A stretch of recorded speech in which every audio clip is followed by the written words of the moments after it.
Suspendido pa rin ang mga klase sa ilang mga lugar sa Luzon, bunsod ng bagyong Maymay at ng Habagata. Mga kaakibat, wala pa ring pasok all levels, mapapribado o pampublikong paaralan sa Marikina, Las Piñas, San Juan City, Cainta sa Rizal, Cavite, Abra, Anda, Asingan, Alcala,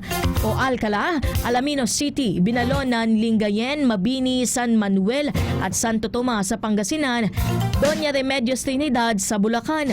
Suspendido lamang ang face-to-face classes all levels, public at private, at nag-shift sa online classes o alternative learning modality sa Maynila, Caloocan, Malabon, Valenzuela, Navotas, Parañaque, Muntinlupa City, Mandaluyong City, Taguig City, Pasay, Pateros, Laguna, Bataan at Bengueta. Maging sa mga bayan po sa Batangas gaya ng Alitagtag, Balayan, Bawan, Balete, Calacas City, Calatagan, Cuenca, Ibaan, Laurel, Lemery, Lian, Lipa City, Lobo, Malvar, Mataas sa Kahoy, Nasugpu, Padre Garcia, Rosario, San Jose, maging sa San Juan, San Luis, San Pascual, Santo Tomas, Taal, Talisay, Taysan at sa Tingloy.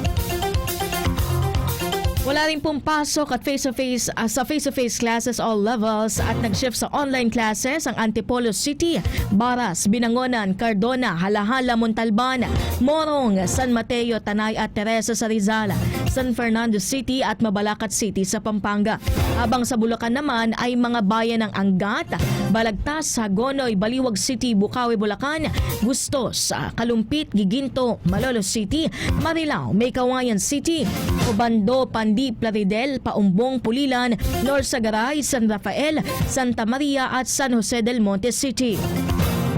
Wala ring face-to-face classes sa Pangasinan sa Aguilar, Urdaneta City, Binmalaya, Bugalyon, Kalasyaw, Malasike, Mangaldan, Mga Tarem, Mapandan, Pozo Rubio, Rosales, San Carlos City, San Fabian, San Jacinto, Santa Barbara, Sual, Sion, Osison, Umingan at Taguban City. Kanselado rin po ang face-to-face classes mula preschool hanggang senior high school, public at private sa Baguio City at Taytay Rizal, San Miguel at San Ildefonso sa Bulacan, habang mga pampublikong paaralan lamang sa Quezon City.